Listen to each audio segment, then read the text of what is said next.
सबसे पहले नंबर पर बात करते हैं दोस्तों बचपन की वो बदमाशी की। जब मम्मी चूल्हे पर खाना बनाकर हट जाया करती थी तो उसके बाद हम लोग कोई तिनका या कोई डंडा लेकर उसे हल्का आग में जला लिया करते और फिर अंधेरा में ऐसे खूब घुमाया करते थे। उस समय ये ऐसा करने में हम लोग को बहुत ही अच्छा लगता था। जब कोई घर वाला ऐसा करते देख लेता तो हम लोग को खूब डांट लगाया करता था। दूसरे नंबर पर एक और बदमाशी को रखे हैं दोस्तों। जब बचपन में पापा या दादा लोग अपने शर्ट या पैंट को उतार कर कहीं टांग दिया करते थे तो उस समय हम लोग चुपचाप जाकर 1 या 2 रुपये निकाल लिया करते थे और उस दिन हम लोग खूब डरे हुए रहते। अगर किसी तरह चोरी की जानकारी किसी को मिल जाती तो उस दिन हम लोग को खूब पिटाई या डांट लगती थी। ऐसी चोरी उन दिनों सभी लोग तो नहीं किया करते थे, लेकिन आप लोग में से कुछ लोग ज़रूर किए होंगे। अब बात करते हैं तीसरे नंबर की। तो बचपन में हम लोग का चूहे और चूहेदानी से भी बहुत पुराना रिश्ता रहा है दोस्तों, क्योंकि उन दिनों जब हम लोग का घर कच्चे हुआ करते थे तो उस घर में चूहे का आतंक बहुत बढ़ जाया करता था। घर में रखे सारे सामान जैसे कपड़े, डब्बे या अनाज की बोरी को कुचल दिया करता था। तब दादी माँ हम लोगों को चूहेदानी लगा देने की सलाह दिया करती थी। उस समय सभी के घरों में तो नहीं होती थी तो हम लोग किसी और से मांग कर लाते थे। जब रात में सब खा पी कर सो जाते तो उसके अंदर आलू या कोई खाने का सामान रख दिया करते और जब सुबह उठकर देखते तो उसमें कोई ना कोई चूहा फंसा होता था। फिर उसे हम लोग कहीं जाकर छोड़ दिया करते। और आप लोग को ये चीज़ याद है दोस्तों, बचपन में हम लोग इसे जहर कनेर बोला करते थे।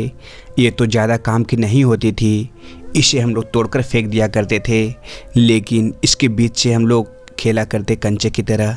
ये बहुत ही जहरीली होती थी, इसलिए ज़्यादा इसे हम लोग छूते नहीं थे। आप लोग कमेंट करके बताना कि आप लोग को गांव में होती थी कि नहीं। और 5वें नंबर पर हम वो यादों को रखें दोस्तों, जब 90 के दशक में कुछ लोग पुरानी बाल्टी, लोहे की छड़ और मिट्टी के लेप से ऐसे चूल्हे तैयार किया करते थे जिसे बनाने में बहुत मेहनत लगती थी। और साथ में उन दिनों कुछ इस तरह के भी स्टोव आते थे। ऐसे स्टोव में बत्ती लगी होती थी। और याद है उन दिनों जब हम लोग के चप्पल और जूते टूट जाया करते थे तब हम लोग के लिए माँ और पापा अच्छे और थोड़ी महंगे चप्पल या जूते खरीद कर दिया करते, जिससे पहनकर हम बहुत खुश हो जाते थे। लेकिन वे लोग खुद कुछ इस तरह के चप्पल पहनकर दिन रात खेतों पे काम किया करते थे। वो चप्पल पूरी तरह से घिस जाते, उसके फीते टूट जाते थे, फिर भी वह मोची की दुकान से जुड़ा कर पहना करते थे। तो दोस्तों अब हम लोग का कर्तव्य बनता है कि अपने माँ और पापा का सारे शौक पूरा करें। और आप लोग को पहले भी बताया था दोस्तों कि लोग उन दिनों अपने साइकिलों को खूब प्यार किया करते थे, उसे हमेशा दुल्हन की तरह सजा के रखते थे। लेकिन एक चीज़ आप लोग को बताना भूल गया था कि लोग उन दिनों अपने साइकिलों में कुछ इस तरह का त्रिशूल लगाया करते थे।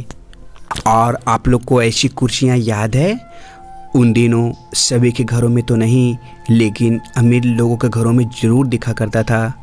उस समय कभी कभी जब हम लोग ऐसी कुर्सी पर बैठा करते थे तो बैठने में बहुत ही अच्छा लगता था, बहुत खुश हो जाते थे। इसे खोलना और बंद करने में भी बहुत मज़ा आता था। जब किसी की शादी या ब्याह होती तो ऐसी कुर्सियाँ आया करता था। और उन दिनों हम लोग अपने दोस्तों के साथ कभी कभी मजाक भी कर लिया करते थे। जब वो बैठने वाला होता तो पीछे से कुर्सी या टेबल को खींच लिया करते थे, जिससे वह धड़ाम से नीचे गिर जाता था और हम लोग बहुत हंसा करते थे। एक ऐसा भी समय था दोस्तों जब घर में न टीवी, न मोबाइल और न ही कोई सुख सुविधाएं होती थी। तो उन दिनों घर की महिलाएं अपने समय गुजारने के लिए एक दूसरे का जुए निकाला करती थी, नहीं तो बाज़ारों से ऊन लाकर कुछ इस तरह के नए चीज़ें बनाया करती थी। और उन दिनों आज की तरह स्वेटर नहीं खरीदे जाते थे, हम लोग के लिए स्वेटर माँ और दीदी ही बुन दिया करती थी। और वो पल कितना अच्छा लगता था ना दोस्तों, जब अप्रैल शुरू होते ही उन दिनों बाग बगीचों में आमों के पेड़ों पर मंजरे और महुए की कलियाँ निकलने लगती थी तो उसकी खुशबू चारों तरफ दूर दूर तक आने लगती। जिनके बगीचे में महुए के पेड़ होते वह सुबह उठकर ही महुए बिनने चले जाते थे और जिनके पेड़ नहीं होते वो भी कुछ न कुछ महुए लेकर ज़रूर आते थे घर। वो पल मुझे अभी भी याद है जब सुबह शौच के लिए खेतों तरफ या बगीचों तरफ जाया करते थे तो वहाँ से गेहूं के बालियों में ढेर सारे महुए गूंथ गूंथ कर घर लाया करते थे।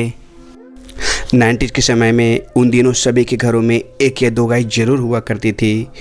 तो उसके दूध रखने के लिए उन दिनों रस्सी से बने ऐसे छिंके का प्रयोग किया जाता था, और ख़ास करके बिल्लियों से बचाने के लिए। और जब उन दिनों हम लोग देखते कि घर में कोई नहीं है तो चुपके से किसी टेबल पर या किसी कुर्सी पर चढ़कर छिके से दूध उतार कर पी जाया करते थे, और नहीं तो उसमें लगी छाली को काट कर खा जाया करते थे। और अंत में बात करते हैं वैसी यादों की, जब हम लोग क्रिकेट या फुटबॉल खेला करते थे और खेलते खेलते अचानक बॉल किसी नाली में चली जाती तो उसको निकाल कर हम लोग उसे धोते नहीं थे, बस 2 या 3 बार पटक दिया करते, इतने में वो साफ़ हो जाती, फिर उससे हम लोग खेलने लग जाते थे। ये सब यादों में आपको कौन सी यादें सबसे अच्छी लगी कमेंट में ज़रूर बताना दोस्तों। ज़रूर कर देना और लाइक कर देना।